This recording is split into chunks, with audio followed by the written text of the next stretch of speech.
G'day, welcome to shearingandfencing.com.au. My name is Justin. Today we're going to put in these long wood post screw-in insulators. Just show you how to put them in. I'm using a 5mm drill bit. Come down to the fence.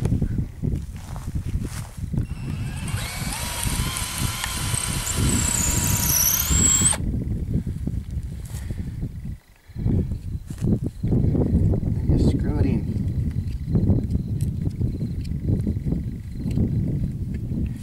An easy application. And here, that's it nice and firmly. We'll just do up this fence line right now and finish this. It won't take any time at all.